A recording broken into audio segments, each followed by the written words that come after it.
삐비빅, 삐비빅. 규칙적으로 울리는 기계음만이 내가 살아있음을 증명하고 있는 고요한 방입니다. 이곳은 죽음의 그림자가 소리 없이 넘나드는 중환자실입니다. 내 몸은 뻣뻣하게 굳어 손가락 하나 까딱할 수 없지만 정신만은 이상하리만큼 또렷합니다. 눈을 뜨고 싶어도 눈꺼풀이 천근만근 무거워 세상의 빛을 볼 수 없는데 신기하게도 귀는 그 어느 때보다 예리하게 열려 있습니다. 80평생 일궈온 내 삶의 마지막이 이토록 무력할 줄은 꿈에도 몰랐습니다. 나는 지금 어두운 심연 속에 갇힌 채 나를 보러 온 자식들의 목소리를 기다리고 있습니다. 평생을 자식들 뒷바라지하며 억척스럽게 살아온 보람이 무엇인지 그들이 내 곁에서 나누는 이야기가 곧 내 인생의 성적표가 되겠지요. 본격적인 이야기를 시작하기 전에 백세사연집 구독과 좋아요 부탁드립니다. 여러분의 따뜻한 관심이 제게는 큰 힘이 됩니다. 사고는 순식간이었습니다. 아침 공기를 마시며 산책을 하던 중 갑자기 머리가 깨질 듯 아파왔고 그 뒤로 기억이 끊겼습니다. 정신을 차려보니 나는 이 차가운 침대에 누워 인공호흡기에 의지하고 있었습니다. 하지만 이 고통보다 더 시린 것은 10년 전 먼저 떠난 아내에 대한 그리움이었습니다. 아내는 5년이라는 긴 시간 동안 병마와 싸우다 내 곁을 떠났습니다. 그때 우리 막내딸 미소는 번듯한 직장까지 포기하고 엄마의 곁을 지켰습니다. 대기업에 다니던 오빠들과 시집 잘 간 언니가 병원비 한 푼 보태는 것에 벌벌 떨 때 미소는 식당 아르바이트를 하며 엄마의 대소변을 다 받아냈습니다. 아내는 숨을 거두며 내 손을 잡고 말했습니다. 우리 막내, 저 착한 아이를 당신이 꼭 지켜달라고 말입니다. 하지만 의사는 자식들에게 내가 이제 가망이 없다고 말한 모양입니다. 의식도 없고 회복할 가능성도 희박하니 마음의 준비를 하라는 소리를 들었을 때 내 가슴은 무너져 내렸습니다. 나는 외치고 싶었습니다. 나 여기 살아있다고, 너희들의 목소리가 다 들린다고 말입니다. 그러나 입술은 굳어 한마디 비명도 나오지 않았습니다. 어느 날 오후였습니다. 문이 열리는 소리와 함께 익숙한 발자국 소리들이 들려왔습니다.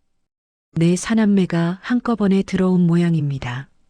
대기업 임원인 장남 태식이, 개인 사업을 하는 차남 태준이, 그리고 잘난 집안으로 시집간 셋째 딸 정희까지.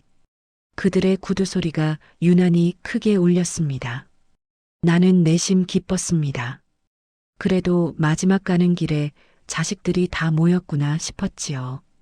그런데 그들이 입을 열자마자 나의 기쁨은 얼음장 같은 공포로 변했습니다.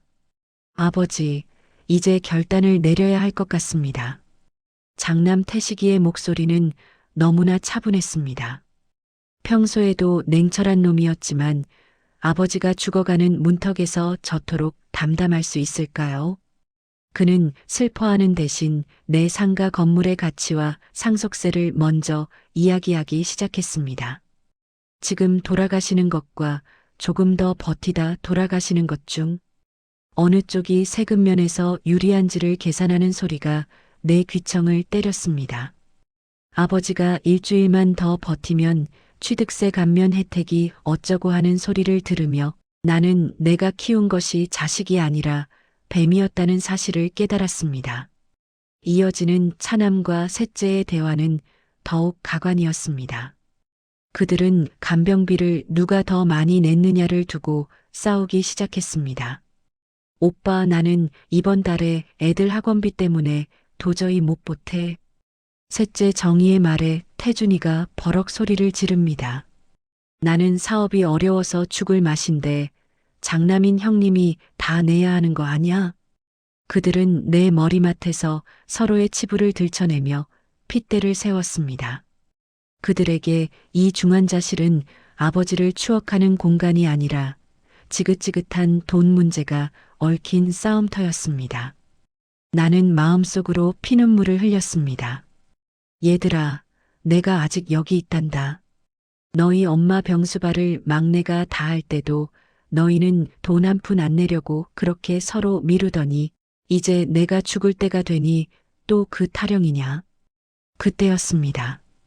구석에서 흐느끼는 소리가 들려왔습니다. 막내딸 미소였습니다. 미소는 내 자식들 중 가장 형편이 어렵습니다. 엄마 병간호하느라 홍기를 놓치고 뒤늦게 사업에 실패한 남편을 만나 식당 아르바이트를 하며 근근히 살아가느라 오빠들과 언니에게 늘 무시를 당하던 아이였지요. 미소가 떨리는 손으로 내 손을 잡았습니다. 아빠 미안해. 내가 돈이 없어서 아빠 좋은 병원도 못 보내주고 맛있는 것도 못 사줘서 정말 미안해. 미소의 거친 손마디가 내 손등에 닿았습니다.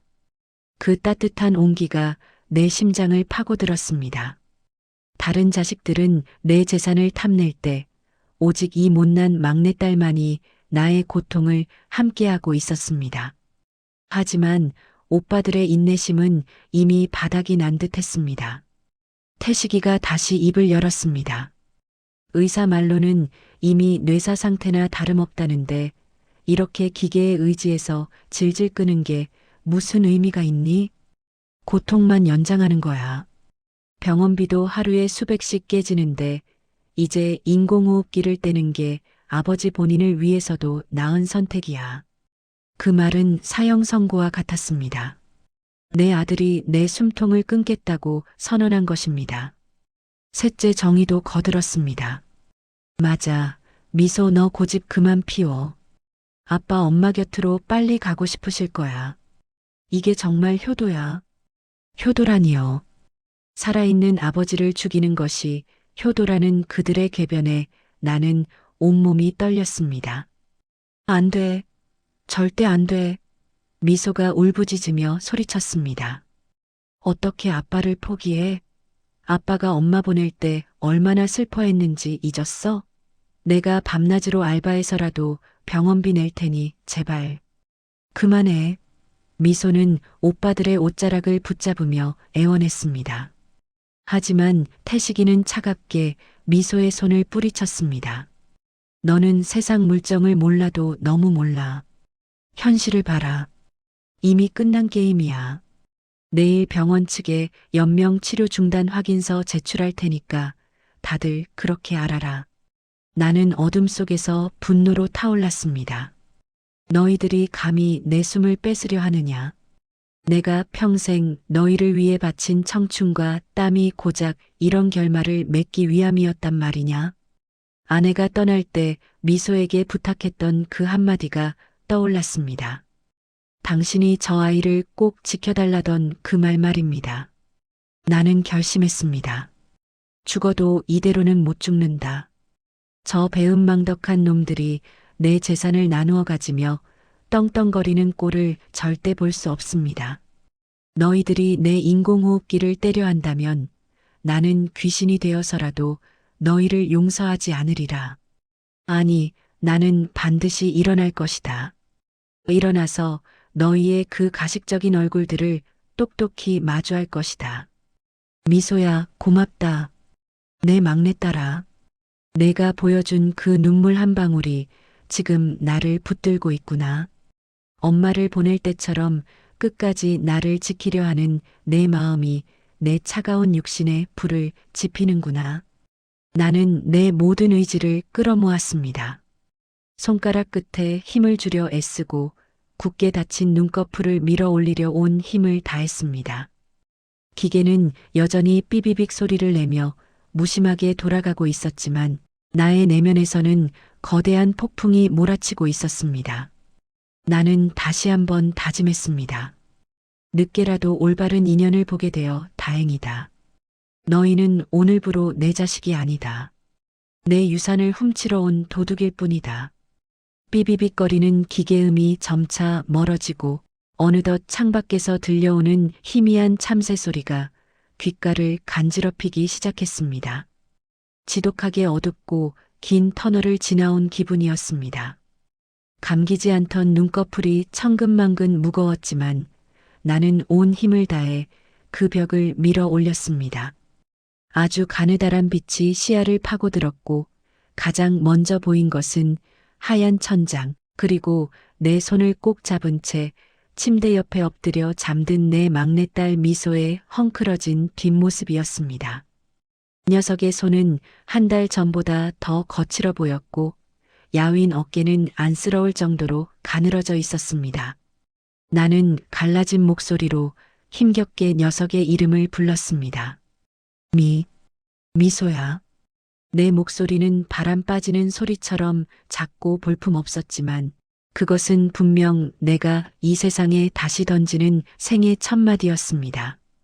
이야기가 본격적으로 전개되기 전 백세사연집 구독과 좋아요 한 번씩만 부탁드립니다. 여러분의 따뜻한 응원이 배신감으로 얼룩진 제 삶에 큰 위로가 됩니다. 내 목소리에 소스라치게 놀라며 일어난 미소의 얼굴은 눈물과 범벅이 되었습니다. 아빠, 정말 내 목소리 들려? 의사 선생님, 아빠가 깨어났어요. 미소의 비명 섞인 외침에 병실은 순식간에 아수라장이 되었습니다. 의사들이 몰려와 제 동공을 살피고 수치를 확인하며 기적이라는 단어를 연신 내뱉었습니다. 뇌졸중으로 이 정도 상태에서 깨어난 것은 의학적으로 설명하기 힘들다며 다들 고개를 내저었지요. 하지만 나는 알고 있었습니다. 이것은 기적이 아니라 배은망덕한 자식들의 그 가증스러운 음모를 단죄하라는 하늘의 명령이라는 것을요. 소식을 듣고 달려온 장남 태식이와 차남 태준이 그리고 셋째 정희가 병실 문을 열고 들어왔습니다. 녀석들의 얼굴을 보는 순간 나는 다시 한번 차가운 중환자실 바닥으로 추락하는 기분이었습니다. 반가움? 안도감?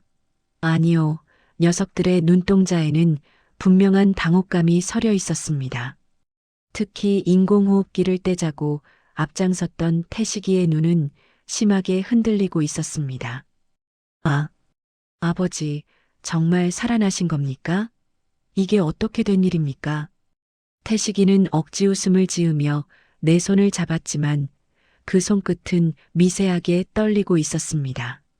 살아 돌아온 아버지가 반가운 것이 아니라 자신들의 추악한 대화를 내가 들었을까봐 겁을 집어먹은 것이 뻔했습니다. 나는 그 순간 결심했습니다. 녀석들에게 내가 모든 대화를 들었다는 사실을 당장 밝히지 않기로 말입니다. 지금 당장 호통을 치고 쫓아낸들 영악한 저 녀석들은 발뺌하며 오히려 나를 노망난 노인네로 몰아세울 것이 분명했습니다. 나는 아주 천천히 눈을 깜빡이며 초점 없는 시선으로 녀석들을 바라보았습니다. 여기가 어디냐? 너희는 누구냐? 짐짓 멍청한 표정을 지으며 웅얼거리자 녀석들의 얼굴에 찰나의 안도감이 스쳐 지나갔습니다. 아버지가 정신은 온전치 않구나라고 판단한 모양입니다. 정희가 유난스러운 곡소리를 내며 내 다리를 붙잡았습니다.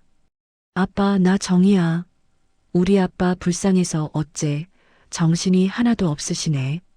정희의 가증스러운 울음소리를 들으며 나는 속으로 이를 갈았습니다. 오냐, 정희야. 내가 내 인공호흡기 전원을 끄는 게 효도라고 했었지? 그 효도, 내가 똑똑히 갚아주마. 의사는 내 상태를 보더니 뇌졸중 후유증으로 신체 일부에 마비가 왔고 인지 기능에도 다소 문제가 생길 수 있다고 진단했습니다. 휠체어에 의지해야 하는 내 처지를 보며 자식들은 겉으로는 슬퍼했지만 속으로는 회심의 미소를 짓고 있었을 겁니다. 몸도 가누지 못하고 정신도 오락가락하는 노인네니 재산 뺏는 건 시간 문제겠구나 싶었겠지요. 하지만 녀석들이 간과한 사실이 하나 있었습니다. 내가 평생 시장 바닥에서 억척스럽게 돈을 모으며 살아남은 자산가라는 사실을요. 나는 자식들에게 집과 사업 자금을 내어줄 때마다 혹시 모를 상황을 대비해 김 변호사를 통해 부담부 증여 계약서, 일명 효도 계약서를 작성해 두었습니다. 부모를 잘 모신다는 조건 하에 재산을 주되 이를 어길 시 반환한다는 조항이 명시된 서류였지요. 병실에 남겨진 미소는 오빠들과 언니가 떠난 뒤에도 내 곁을 지키며 젖은 수건으로 내 마비된 다리를 닦아주었습니다.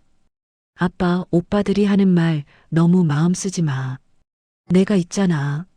내가 아빠 평생 지켜줄게. 미소의 눈물 어린 고백에 나는 마음이 미어지는 것 같았습니다. 아내를 보낼 때도 저렇게 지극정성이었던 아이를 나는 왜 그동안 오빠들에게 치여 살게 내버려 두었을까요? 미소야, 걱정하지 마라. 아빠가 너를 위해 마지막 힘을 다해 저 악마 같은 것들을 몰아내주마. 나는 미소가 잠시 자리를 비운 사이 간호사에게 부탁해 몰래 김 변호사에게 전화를 걸었습니다. 김 변호사, 나 박 회장이네. 나 살아있네. 내 목소리를 들은 김 변호사는 수화기 너머로 소리를 지르며 기뻐했습니다. 나는 그에게 짧고 굵게 지시했습니다. 자식들 몰래 병원으로 와라. 그리고 내가 중환자실에 있을 때 녀석들이 나눴던 대화의 정황 증거들을 모두 수집해라. 또한 과거에 작성했던 효도 계약서들을 다시 한번 검토하라고 말입니다. 이제 전쟁의 서막이 올랐습니다. 녀석들은 내가 휠체어에 앉아 멍하니 창밖만 바라보는 줄 알겠지만 내 머릿속에서는 녀석들을 무너뜨릴 완벽한 시나리오가 그려지고 있었습니다. 며칠 뒤 퇴원을 앞두고 자식들이 다시 모였습니다. 태식이는 벌써 어떤 서류 뭉치를 가방에 넣고 들어오더군요. 녀석은 내 기분을 맞추는 척하며 비싼 과일 바구니를 내밀었습니다. 아버지, 퇴원하시면 이제 상가 관리며 재산 관리는 제가 전문적으로 맡아드릴게요. 아버지는 그냥 편하게 쉬기만 하시면 됩니다. 여기 서류에 지장만 하나 찍으시죠. 녀석이 내민 서류는 재산관리 위임장이라는 탈을 쓴 사실상의 재산 가로채기 문서였습니다. 나는 짐짓 손을 떨며 서류를 받아들었습니다. 이게 뭐냐? 태식아, 내가 도장을 찍으면 내가 나 맛있는 거 사주는 거냐? 내 멍청한 연기에 태식이는 비릿한 웃음을 지으며 고개를 끄덕였습니다. 그럼요, 아버지. 세상에서 제일 비싼 거 사드릴게요. 그 모습을 옆에서 지켜보던 미소는 안절부절 못하며 내 손을 잡았습니다. 아빠, 안 돼. 저거 뭔지 잘 모르고 찍으면 안 돼. 그러자 태준이가 미소를 거칠게 밀쳐냈습니다. 너는 가만히 있어. 오빠들이 다 알아서 하는 거야. 너 같은 게 뭘 안다고 끼어들어? 미소가 바닥에 넘어지는 것을 보며 나는 주먹을 꽉 쥐었습니다. 너희는 오늘 내 딸에게 손을 댄 것을 뼈저리게 후회하게 될 것이다. 나는 일단 지장을 찍어주는 척하며 시간을 벌었습니다. 김 변호사가 모든 준비를 마칠 때까지는 녀석들이 방심하게 만들어야 했으니까요. 병원을 나서는 길 휠체어에 앉아 차가운 바람을 맞으며 나는 병원 건물을 올려다보았습니다. 뇌졸중 환자가 한 달 만에 기적적으로 깨어난 것은 의학적 기적이 아니라 저 배은망덕한 놈들에게 인생의 쓴맛을 보여주라는 아내의 배려이자 신의 안배였음을 다시금 확신했습니다. 미소야, 이제 집으로 가자. 그곳에서 너와 아빠의 새로운 인생이 시작될 것이고 저 가짜 자식들에게는 지옥이 펼쳐질 것이다. 80년 인생의 대미를 장식할 가장 처절하고도 확실한 복수극은 이제부터가 시작입니다. 퇴원하는 날의 공기는 유난히도 시리고 차가웠습니다. 휠체어에 앉아 병원 정문을 나서는데 마중 나온 자식들의 얼굴이 한눈에 들어왔습니다. 겉으로는 걱정스러운 표정을 지으며 나를 부축했지만 녀석들의 시선은 자꾸만 내가 쥐고 있는 작은 가방과 주머니로 향했습니다. 그 안에 금고 열쇠라도 들었을까봐 전전긍긍하는 그 비열한 눈빛들을 보며 나는 다시 한번 혀를 찼습니다. 10년 전 세상을 떠난 아내가 이 광경을 봤다면 얼마나 통곡을 했을까요? 아내가 지병으로 고생할 때 그 긴 5년의 세월 동안 병실 한 구석에서 쪽잠을 자며 엄마의 곁을 지킨 것은 막내 미소뿐이었습니다. 그때도 장남 태식이는 바쁘다는 핑계로 분기에 한 번 얼굴을 비췄고 태준이와 정희는 병원비가 너무 많이 나온다며 엄마의 약값을 깎으라고 소리를 지르던 인간들이었습니다. 아내는 그런 자식들을 보며 내 손을 잡고 울먹였지요. 저 아이들을 당신이 너무 오냐오냐 키웠다고, 그래도 막내 미소만큼은 당신이 꼭 지켜주라고 말입니다. 이제야 그 유언의 무게가 내 가슴을 짓누르는 것 같았습니다. 100세 사연집 가족 여러분, 부모가 병들었을 때 자식의 본성이 드러난다는 말은 결코 틀린 말이 아닙니다. 제 이야기가 남의 일 같지 않으시다면 지금 바로 구독과 좋아요 버튼을 눌러주세요. 여러분의 응원이 이 늙은이의 마지막 복수극에 큰 용기가 됩니다. 집에 도착하니 거실에는 낯선 이질감이 감돌았습니다. 녀석들은 내가 병원에 있는 동안 이미 집안 곳곳을 뒤진 모양이었습니다. 서재의 책들이 흐트러져 있고 안방의 서랍장 위치가 미세하게 바뀌어 있는 것을 나는 단번에 알아차렸습니다. 하지만 나는 여전히 초점 없는 눈으로 거실 천장만 바라보며 멍한 표정을 지었습니다. 여기가 우리 집이냐? 엄마는 어디 갔냐? 짐짓 10년 전 죽은 아내를 찾는 척 헛소리를 하자 정희가 코웃음을 치며 태식이에게 속삭였습니다. 오빠 봤지? 아빠 완전히 갔어. 이제 말해봐야 소용없으니까 그냥 서류에 지장 찍게 하자. 정희의 그 서늘한 목소리가 내 심장에 비수처럼 꽂혔습니다. 너는 내가 사준 아파트에서 살면서 내 아이들 학원비까지 내 돈으로 내주지 않았더냐? 그런데 이제 와서 아버지를 산송장 취급하며 재산 가로채 국립뿐이라니. 나는 끓어오르는 분노를 억누르며 침을 한 방울 흘렸습니다. 완벽한 침에 놓인 연기를 위해서였습니다. 미소는 그런 오빠와 언니를 밀치며 내 곁으로 다가왔습니다. 언니 말이 너무 심하잖아. 아빠 이제 막 퇴원하셨어. 좀 쉬게 해드려야지. 그놈의 돈 얘기는 나중에 좀 해. 미소의 외침에 태식이가 버럭 소리를 질렀습니다. 너는 가만히 있어. 내가 뭘 안다고 그래. 아빠 정신 더 흐려지기 전에 재단 설립해서 관리해야 우리 가족 모두가 사는 거야. 너도 그 상가에서 나오는 월세로 먹고 살고 싶으면 입 닥치고 있어. 태식이가 말하는 재단이란 사실 자신의 눈덩이처럼 불어난 빚을 탕감하기 위해 내 건물을 담보로 잡으려는 가짜 복지 재단이었습니다.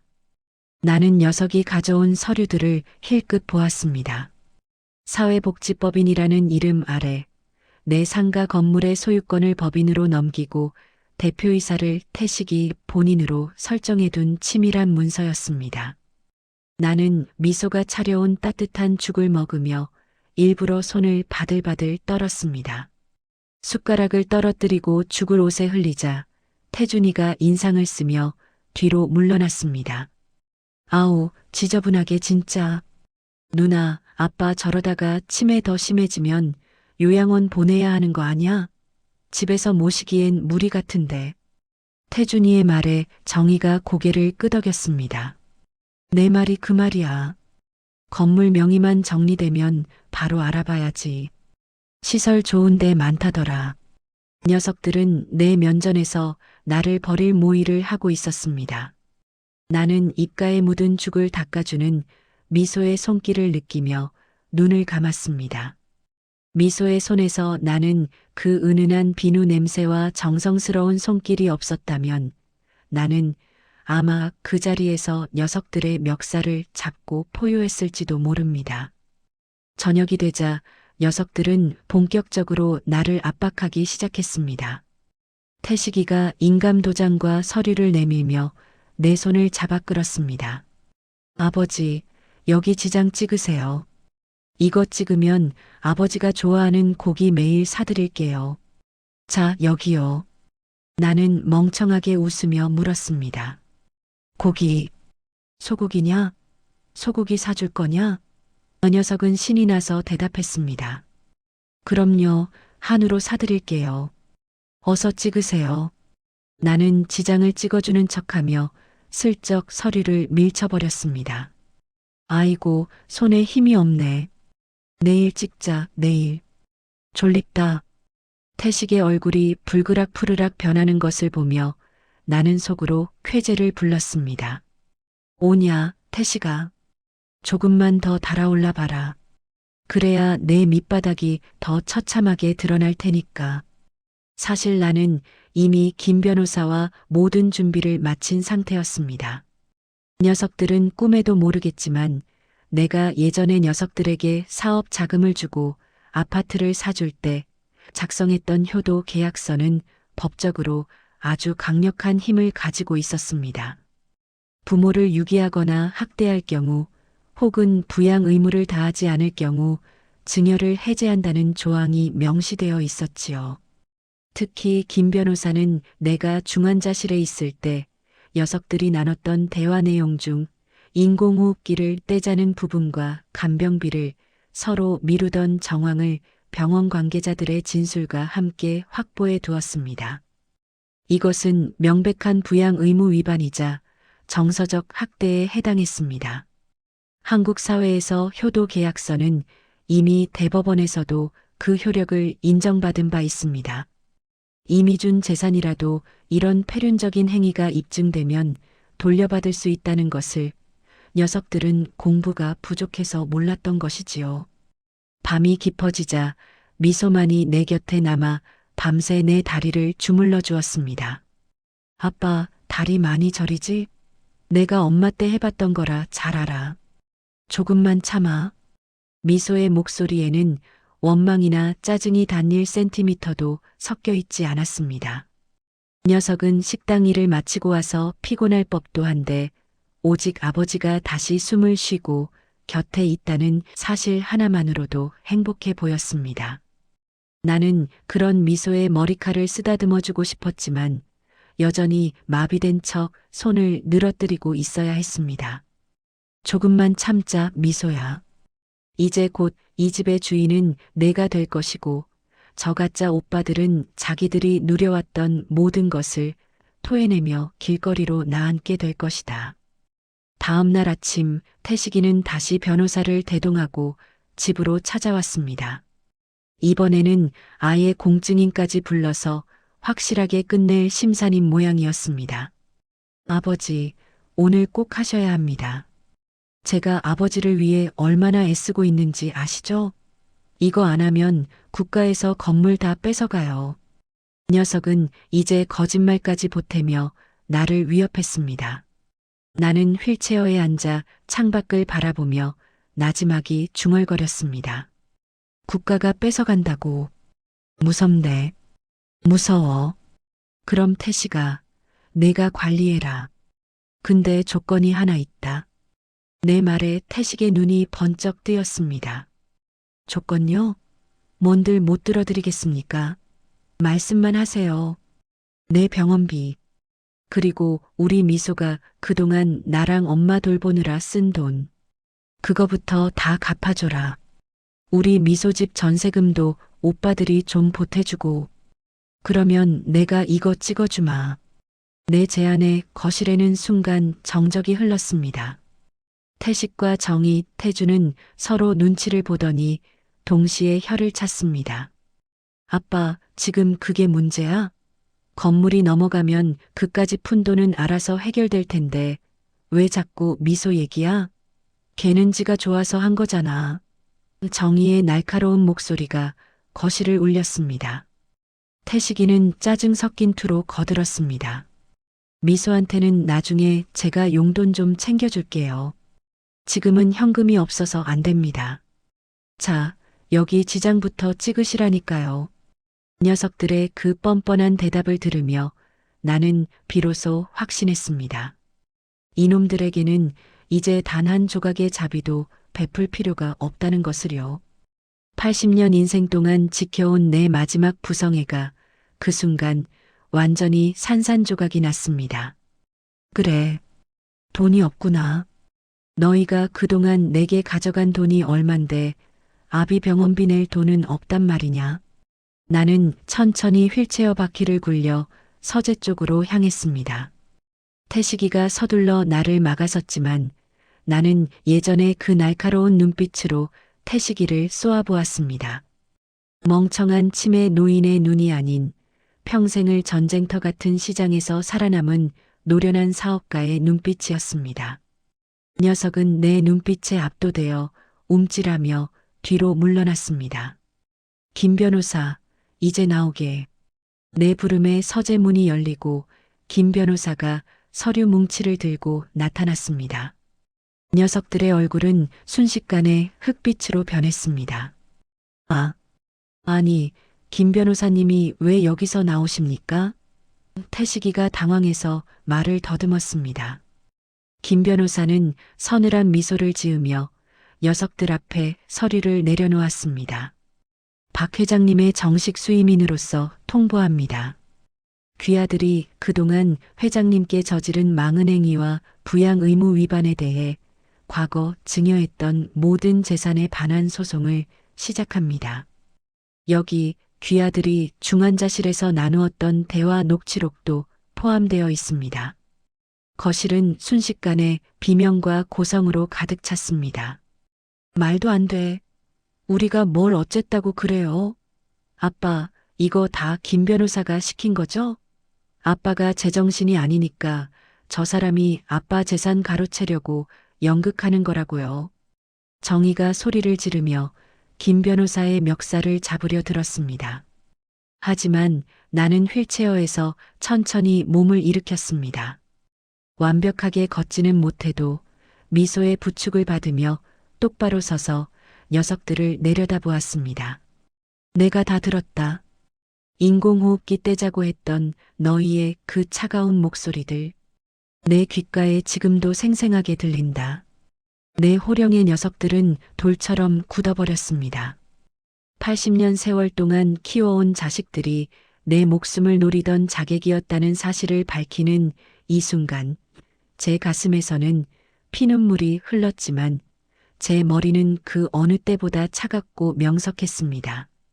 이제 너희가 누려온 그 화려한 껍데기들을 하나하나 벗겨낼 시간이다. 거실은 순식간에 차가운 침묵이 내려앉았습니다. 방금 전까지 재산을 가로챌 생각에 들떠서 콧노래를 부르던 녀석들의 얼굴이 기괴하게 일그러졌습니다. 특히 장남 태식이는 제 발등을 찍은 도끼를 본 사람처럼 입을 벌린 채 아무 말도 하지 못했습니다. 녀석의 눈동자가 갈 곳을 잃고 파르르 떨리는 것을 보며 나는 가슴속 깊은 곳에서 올라오는 차가운 냉소를 느꼈습니다. 그래, 태식아.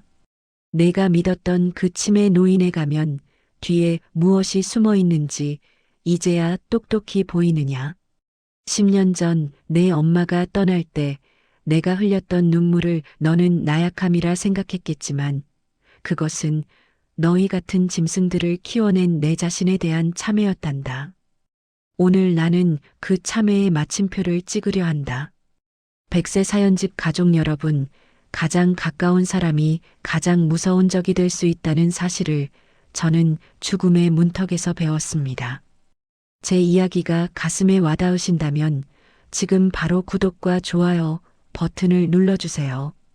여러분의 응원 한마디가 제 여생의 마지막 정의를 세우는데 큰 힘이 됩니다. 침묵을 먼저 깬 것은 셋째 정의였습니다. 녀석은 얼굴이 시뻘겋게 달아올라 김 변호사에게 삿대질을 하며 소리를 질렀습니다. 말도 안 돼. 녹취록이라니요? 그거 불법 감청 아니에요? 아빠가 우리를 감시했다는 거예요? 세상에 어떻게 아버지가 자식들을 상대로 이런 짓을 할 수 있어요? 정희의 목소리는 분노보다는 공포에 가까운 비명이었습니다.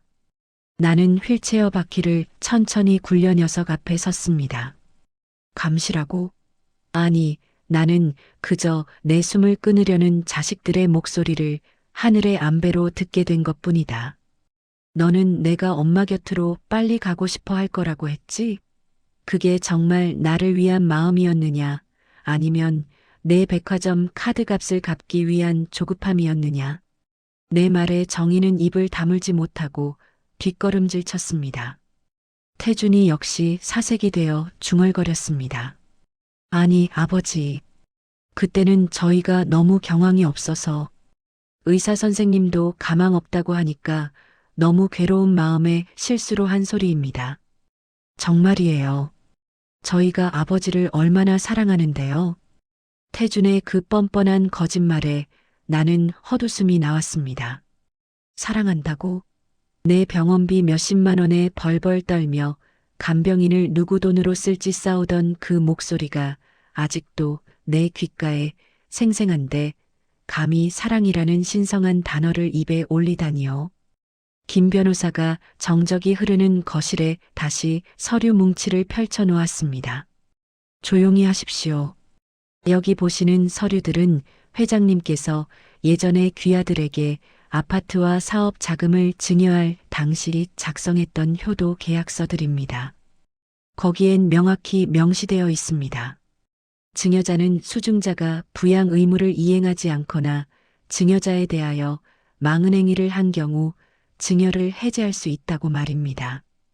귀하들이 중환자실에서 보인 행태는 명백한 부양 의무 포기이며 살아있는 부모의 인공호흡기를 때려 공모한 것은 민법상 망은행위의 극치에 해당합니다.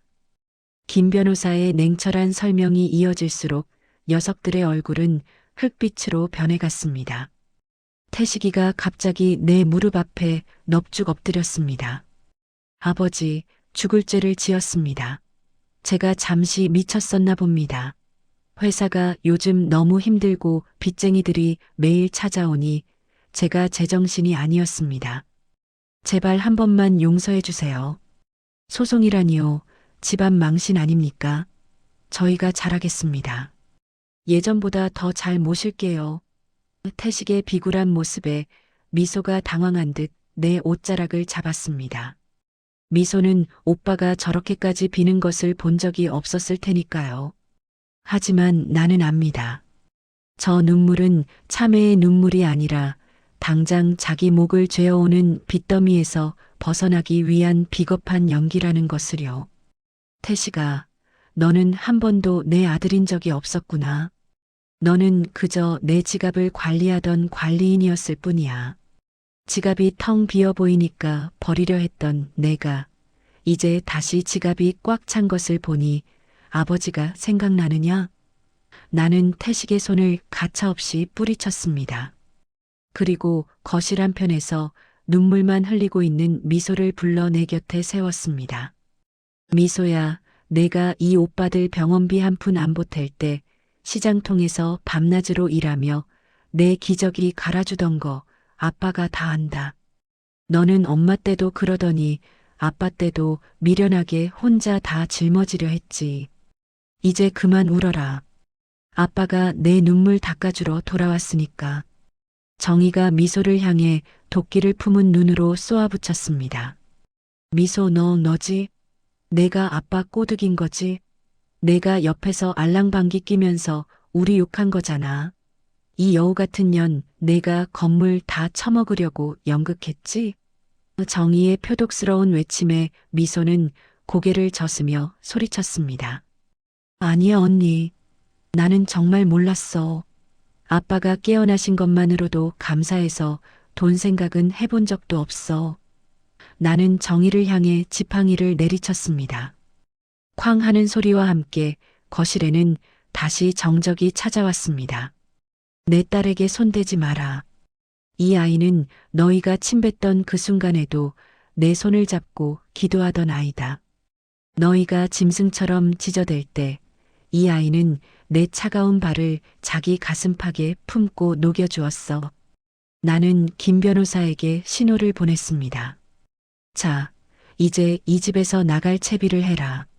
태식아, 내 명의로 된 이 아파트, 사실 내 돈으로 산 거니 이제 돌려받아야겠다.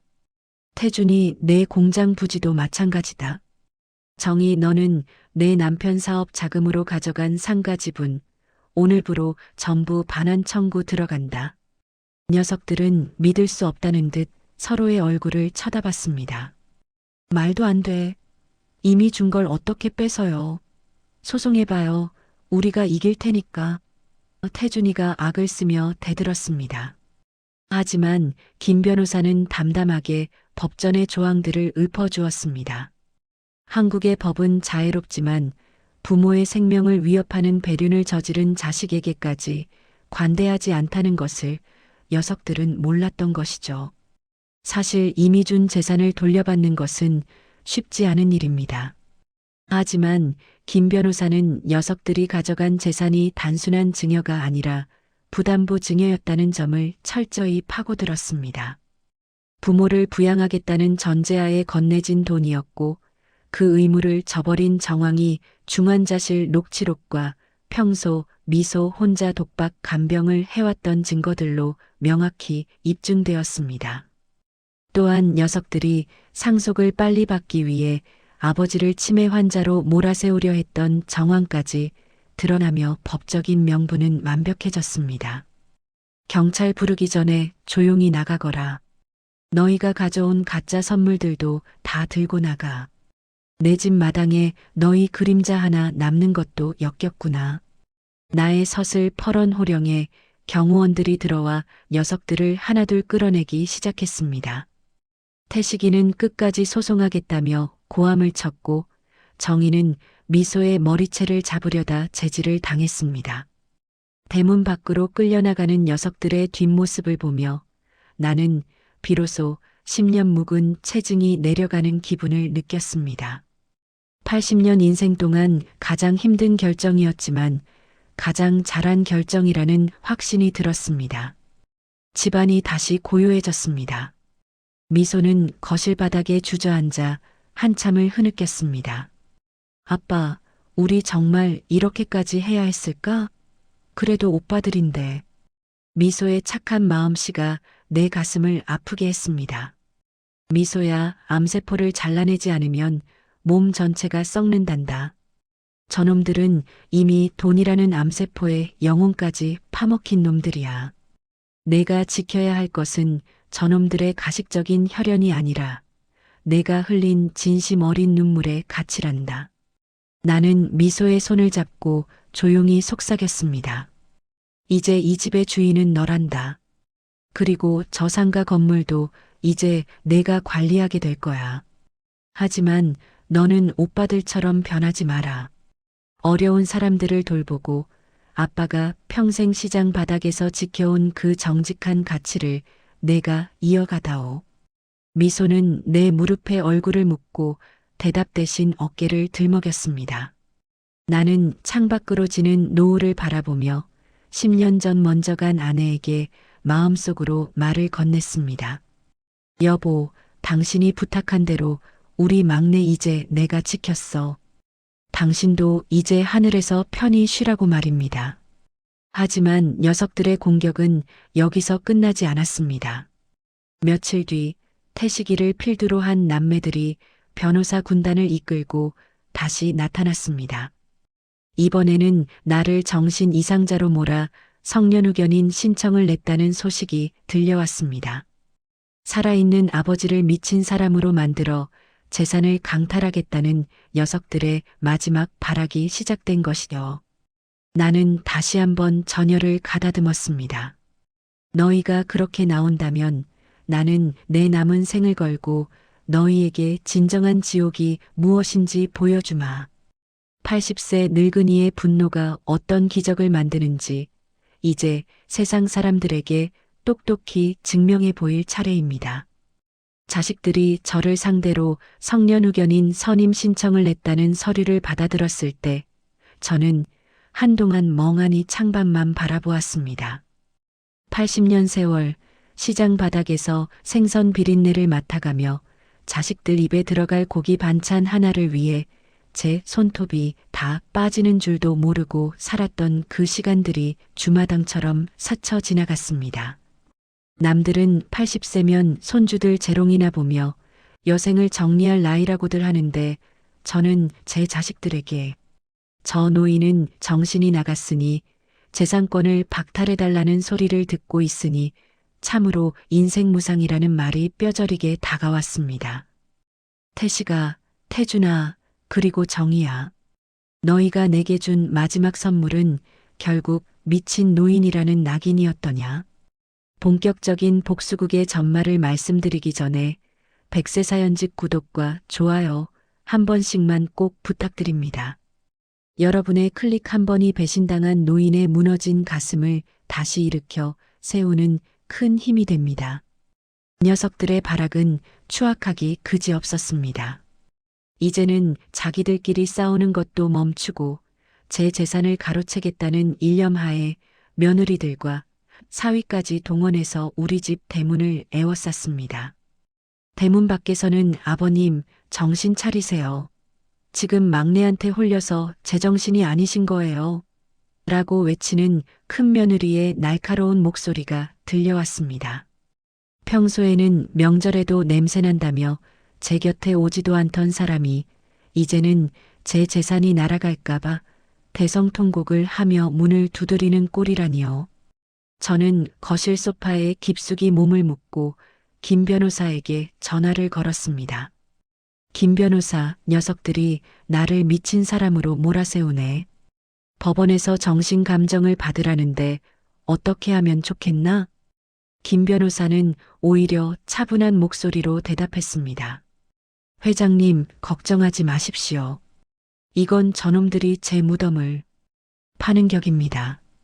이미 퇴원 직후에 제가 대학병원에서 회장님의 인지 기능과 정신 상태가 완벽하게 정상이라는 진단서를 3군데에서 미리 받아두지 않았습니까? 법원에서도 그 기록들을 무시하지 못할 겁니다. 오히려 자식들이 재산을 노리고 멀쩡한 아버지를 치매 환자로 몰아세웠다는 사실이 입증되면 소송에서 우리에게 절대적으로 유리해집니다. 김 변호사의 확신에 찬 목소리에 저는 비로소 안도의 숨을 내쉬었습니다. 재판이 열리던 날 저는 휠체어에 앉아 미소의 부축을 받으며 법정에 들어섰습니다. 녀석들은 저를 보자마자 마치 약속이라도 한 듯 일제히 달려와 연기를 시작했습니다. 아버지, 제발 오해를 푸세요. 저희가 아버지를 얼마나 걱정해서 이러는 건데요. 태식이가 제 손을 잡으려 했지만 저는 차갑게 그 손을 쳐냈습니다. 판사 앞에 선 녀석들의 변호사는 가당치도 않은 논리를 펼쳤습니다. 존경하는 재판장님, 박 노인은 뇌졸중 이후 인지 능력이 현저히 떨어졌으며 현재 막내딸인 박미소 씨의 강압과 가스라이팅에 의해 비정상적인 유언장을 작성했습니다. 이는 노인의 진심이 아니며 재산권을 보호하기 위해 성년후견인 선임이 시급합니다. 저는 그 소리를 들으며 천천히 고개를 들었습니다. 그리고 판사를 똑바로 응시하며 또렷한 목소리로 입을 열었습니다. 판사님, 제가 한 말씀 드려도 되겠습니까? 거실 안은 순식간에 정적이 흘렀습니다.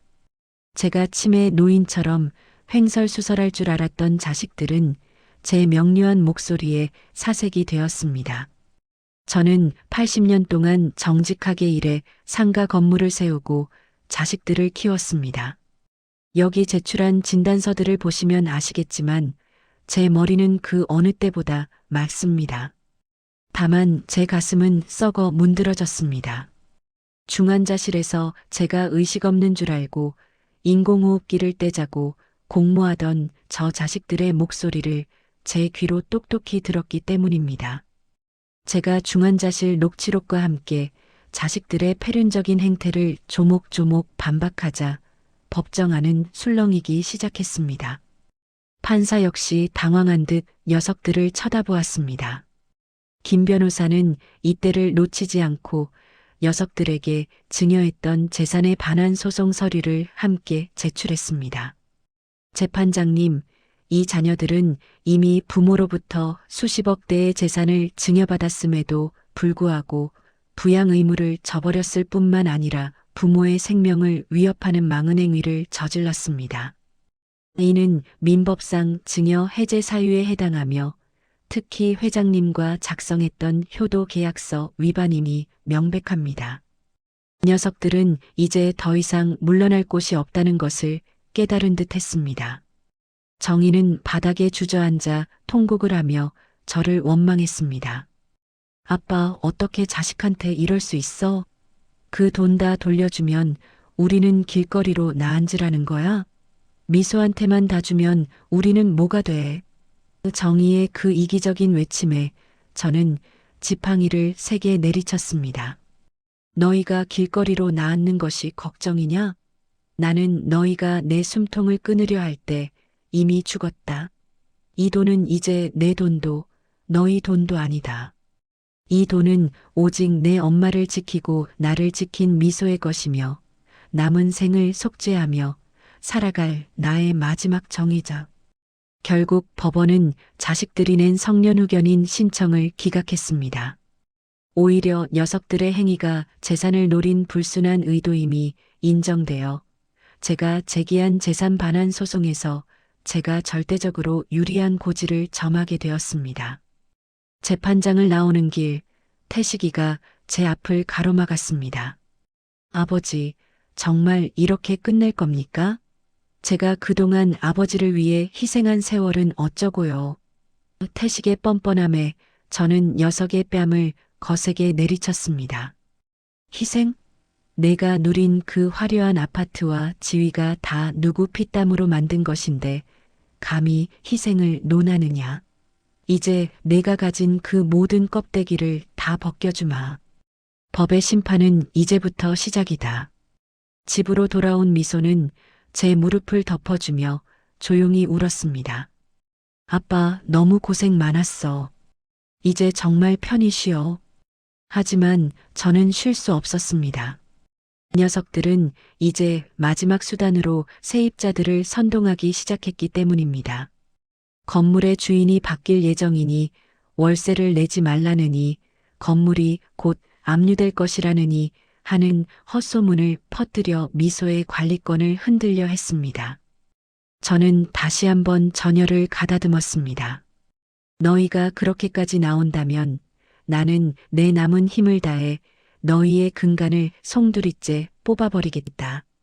80세 노인의 분노가 얼마나 무서운지 이제 너희의 전 재산이 압류되는 그 순간 똑똑히 보게 될 것이다.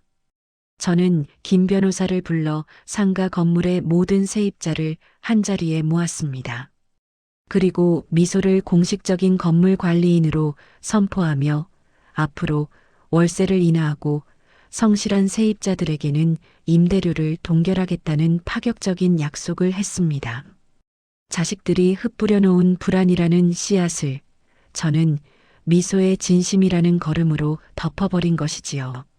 세입자들은 미소의 손을 잡으며 환호했습니다. 회장님, 걱정 마십시오. 저희가 미소 씨를 돕겠습니다. 그 녀석들이 건드리려 했던 제 마지막 보루는 오히려 더 단단해졌습니다. 이제 남은 것은 녀석들이 가진 모든 가짜 재산을 법의 이름으로 환수하는 마지막 절차뿐입니다. 태식아, 태준아, 정희야. 너희가 누렸던 그 화려한 봄날은 오늘부로 끝이다. 소송 서류가 태식이와 태준이 그리고 정희의 집으로 배달되던 날 우리 집 대문 앞은 그야말로 아수라장이 되었습니다. 과거에 제가 녀석들에게 사업 자금이니 아파트 중도금이니 하며 내어주었던 그 큰 돈들이 이제는 녀석들의 목을 조르는 밧줄이 되어 돌아간 것이지요. 법적으로 부모에게 불효한 자에게 증여한 재산을 되찾아올 수 있는 망은 행위로 인한 증여 해제 조항을 근거로 소송을 제기하자 녀석들은 그제야 사태의 심각성을 깨달은 듯 했습니다. 사실 그 돈들은 이미 녀석들이 화려한 생활을 유지하고 사업 실패를 메꾸느라 상당 부분 써버린 상태였습니다. 그러니 그 돈을 다시 토해내야 한다는 사실은 녀석들에게 사형 선고나 다름없었을 겁니다. 본격적인 인과응보의 이야기가 이어지기 전 백세사연집 구독과 좋아요 부탁드립니다. 여러분의 클릭 한 번이 배신당한 부모의 무너진 가슴을 다시 일으켜 세우는 큰 힘이 됩니다. 태식이는 제 발치에 넙죽 엎드려 울면서 빌었습니다. 아버지, 제가 정말 미쳤었나 봅니다. 그때 중환자실에서는 제가 너무 무서워서 아버지를 잃을까봐 겁이 나서 잠시 정신이 나갔던 겁니다. 제발 이 소송만은 취하해 주십시오. 제가 이 돈 다 갚으려면 지금 사는 집까지 팔아야 합니다. 녀석의 눈물에는 여전히 아버지를 향한 회한보다는 자기 아니가 먼저라는 비겁함이 서려 있었습니다. 저는 엎드린 태식이의 등을 내려다보며 차갑게 말했습니다. 태식아, 내가 팔아야 할 게 집뿐이겠느냐. 너는 내 자존심도 내 자식들의 미래도 내 손으로 다 팔아넘긴 것이야.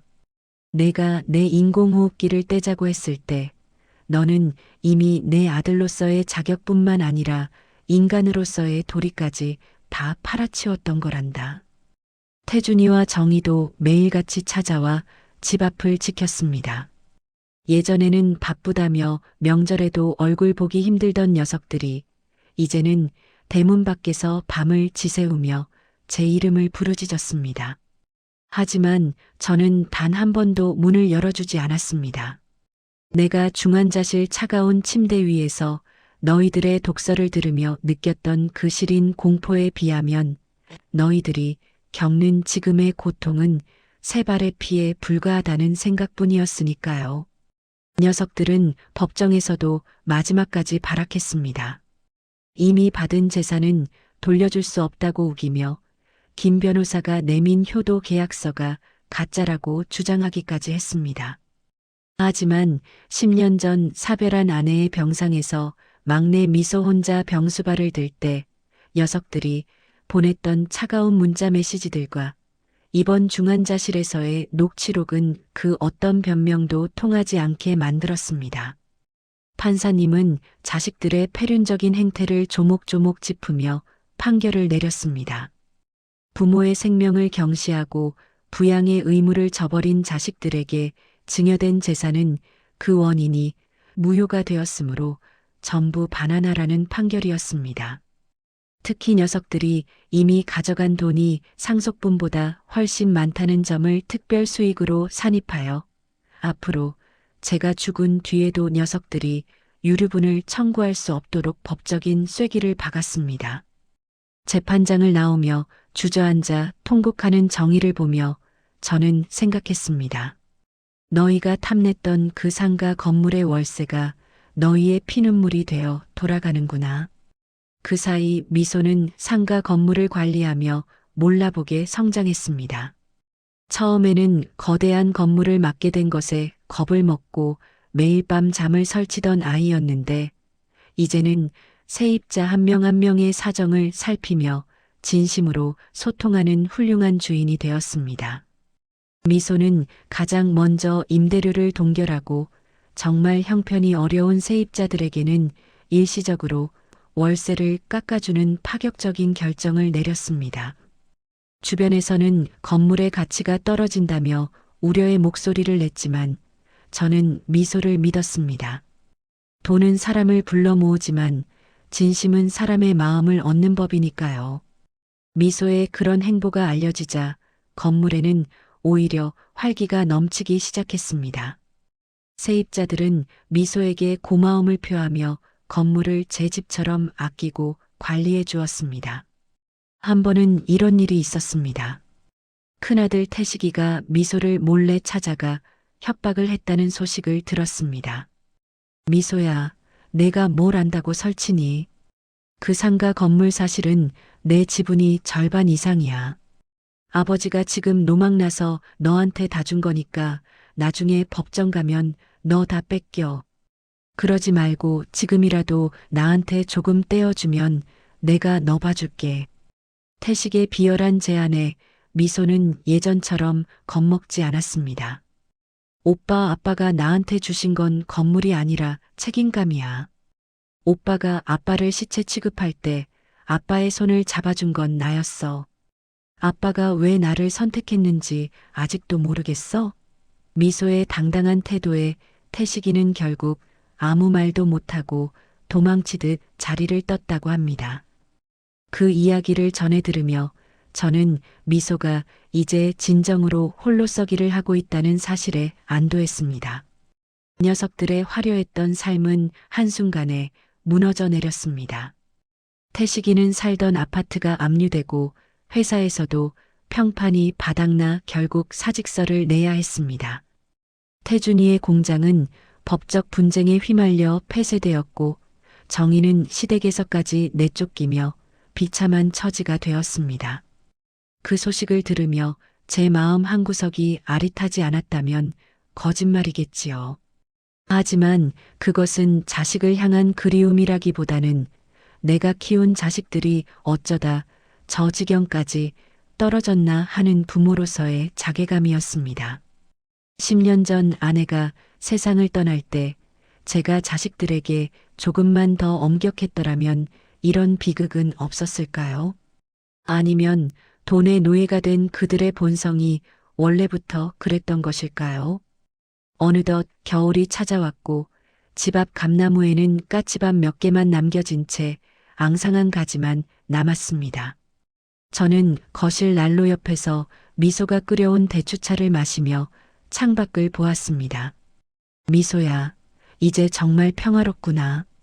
제 말에 미소는 제 무릎을 덮어주며 환하게 웃었습니다. 응, 아빠, 이제 걱정하지 마. 내가 아빠 곁에서 평생 지켜줄게. 미소의 따뜻한 손길을 느끼며 저는 생각했습니다.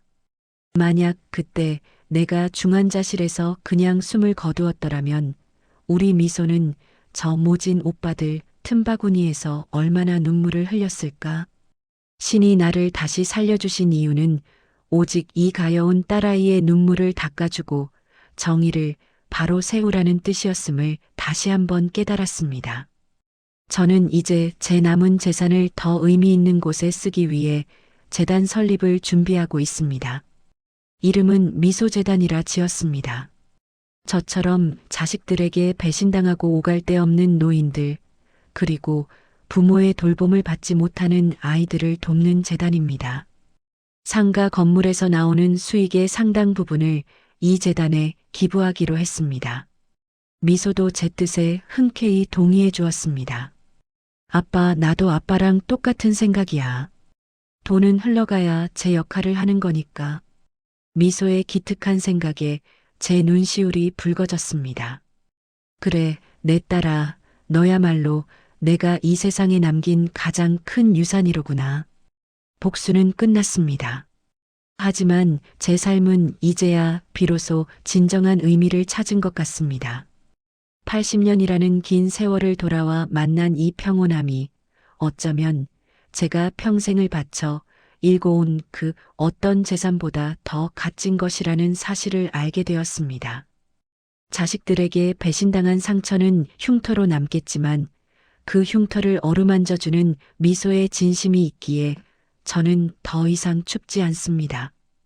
밖에는 하얀 눈이 내리기 시작했습니다.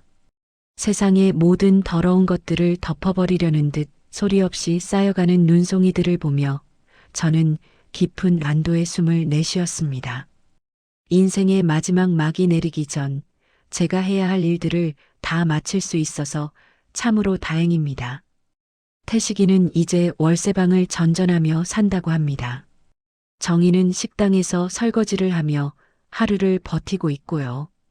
녀석들이 제게 했던 행동을 생각하면 당연한 인과응 보이지만 눈 내리는 밤이면 문득 녀석들의 어릴 적 웃음소리가 환청처럼 들려와 가슴이 먹먹해질 때가 있습니다.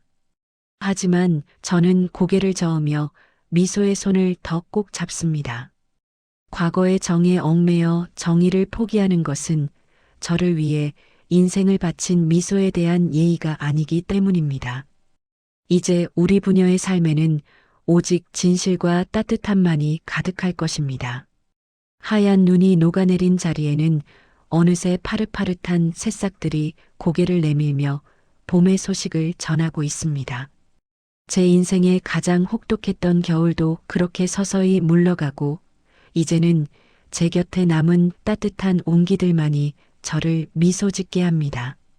10년 전 먼저 떠난 아내가 그리울 때마다 저는 마당의 감나무 아래 앉아 하늘을 올려다보곤 합니다.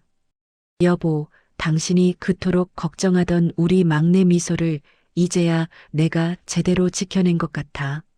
당신이 병상에서 나에게 신신당부했던 그 약속, 비록 죽음의 문턱까지 다녀오며 뼈아픈 대가를 치렀지만 이제야 지켰다고 당당히 말할 수 있을 것 같소?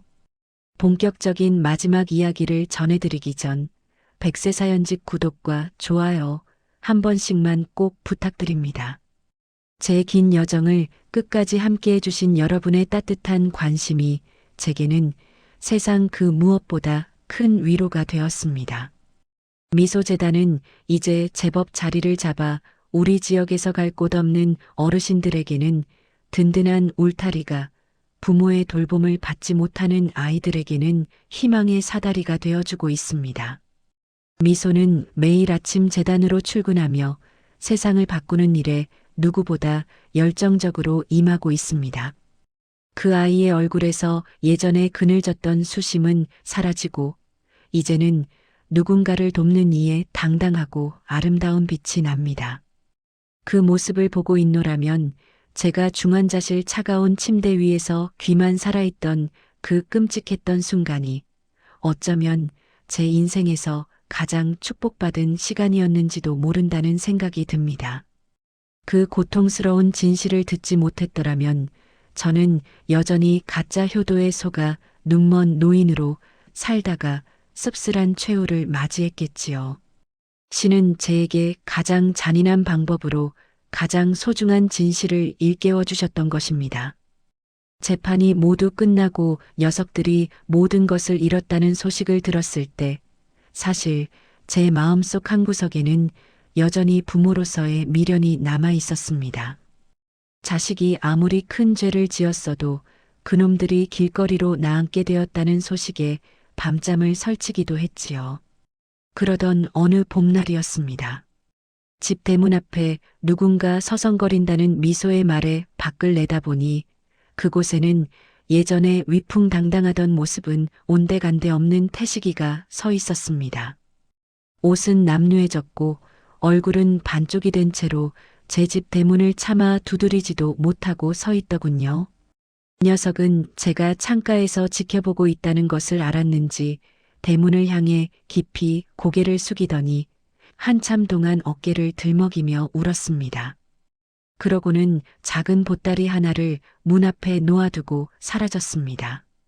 보따리 안에는 제가 예전에 좋아하던 시장 통닭 한 마리와 삐뚤삐뚤한 글씨로 적힌 짧은 편지 한 장이 들어 있었습니다. 아버지, 죽을 죄를 지었습니다. 이제야 아버지가 저희를 위해 어떤 삶을 사셨는지 조금은 알 것 같습니다. 주신 돈으로 호의호식하며 살 때는 몰랐는데 모든 것을 잃고 나니 아버지가 흘리신 땀방울이 얼마나 무거웠는지 비로소 보입니다. 다시는 찾아오지 않겠습니다. 다만 멀리서나마 아버님의 건강을 위해 빌겠습니다. 태식이의 그 편지를 읽으며 저는 한참 동안 통닭을 손에 쥐고 소리 없이 울었습니다. 용서라는 것이 이토록 어려운 것이었을까요? 아니면 미움보다 더 깊은 것이 부모의 사랑이었을까요? 하지만 저는 끝내 대문을 열지 않았습니다.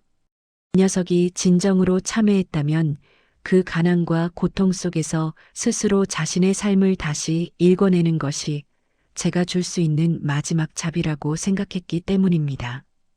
태준이와 정희도 각자의 방식으로 죗값을 치르고 있다고 들었습니다.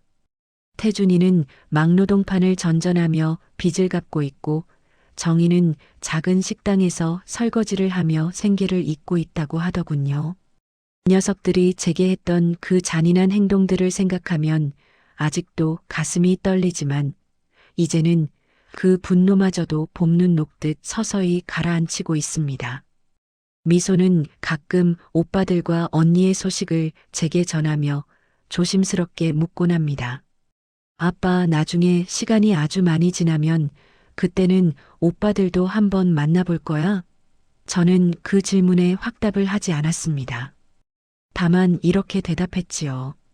미소야, 진심은 말이 아니라 삶으로 증명하는 거란다. 저놈들이 정말로 변했다면 언젠가 하늘이 다시 기회를 주시지 않겠느냐. 상가 건물은 이제 우리 동네의 명물이 되었습니다.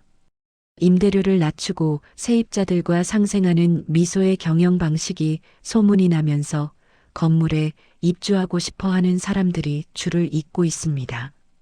하지만 미소는 돈을 더 벌기 위해 세입자를 가려받지 않습니다.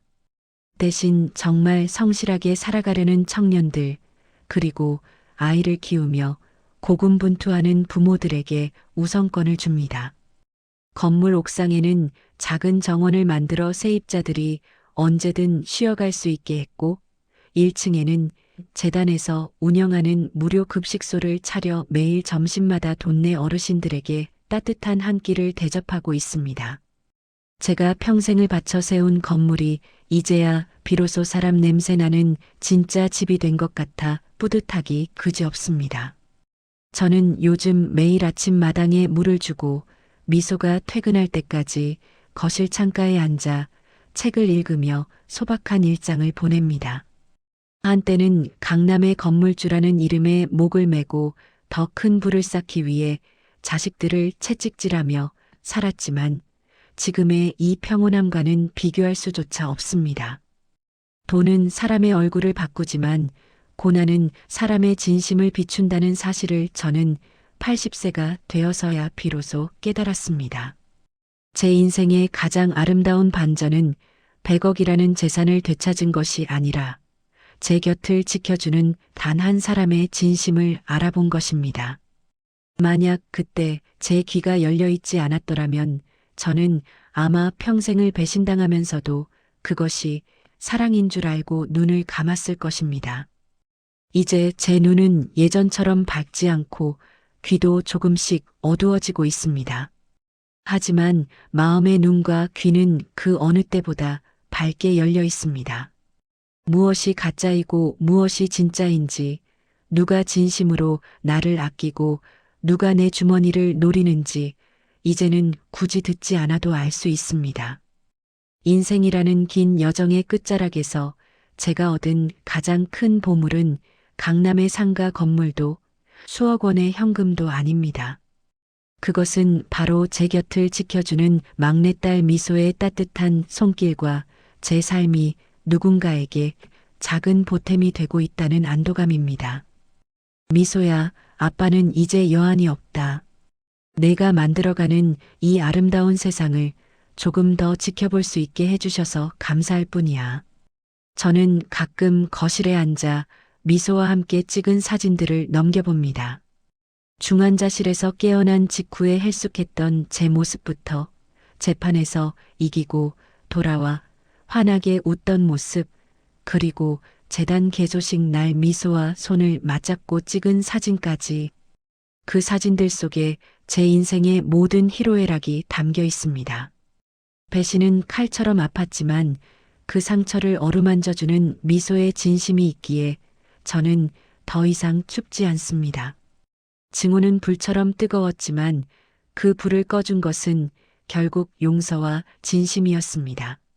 시청자 여러분, 혹시 지금 자식들에게 서운한 마음이 드시나요? 혹은 재산 문제로 가족들과 갈등을 겪고 계시나요? 그렇다면 잠시 멈추어 그들의 눈을 똑바로 바라보십시오. 그 눈동자 뒤에 숨겨진 욕망이 보이는지, 아니면 당신을 향한 진심 어린 걱정이 보이는지 말입니다. 그리고 무엇보다 여러분 자신을 먼저 사랑하십시오. 부모라는 이름으로 모든 것을 다 내어주기 전에 여러분의 노후와 여러분의 영혼을 먼저 챙기십시오. 진정한 효도는 부모가 강하고 당당할 때 비로소 자식들의 마음속에서 자라나는 법입니다. 이미 준 재산이라도 그것이 자식의 폐륜으로 돌아온다면 용기 있게 되찾아오십시오. 그것은 자식을 망치는 길이 아니라 오히려 자식에게 인간의 도리를 가르치는 마지막 교육이 될 것입니다. 어느덧 해가 지고 노을이 거실 안으로 깊숙이 들어옵니다. 미소가 퇴근할 시간이 되었나 봅니다. 대문 열리는 소리가 들리고 아빠 저 왔어요 하는 그 맑은 목소리가 집안에 가득 퍼집니다. 저는 지팡이를 짚고 천천히 현관으로 나갑니다. 오늘 하루는 어땠니? 힘들지는 않았니? 하고 묻는 제 목소리에 미소는 제 어깨를 감싸 안으며 대답합니다. 아빠랑 고기 구워 먹을 생각에 하나도 안 힘들었어. 그 사소한 대화 속에 제 천국이 있습니다. 80년 인생, 참으로 길고도 짧았습니다. 수많은 폭풍우를 뚫고 이제야 고요한 항구의 닻을 내린 기분입니다. 인생의 마지막 막이 내리기 전 제가 해야 할 일들을 다 마칠 수 있어서 참으로 다행입니다. 제 이야기가 여러분의 마음속에 작은 씨앗이 되어 더 따뜻한 세상으로 나아가는 힘이 되기를 빌어봅니다. 미소야, 어서 들어오너라. 아빠가 기다리고 있었다. 제 인생의 가장 아름다운 봄날은 바로 지금입니다.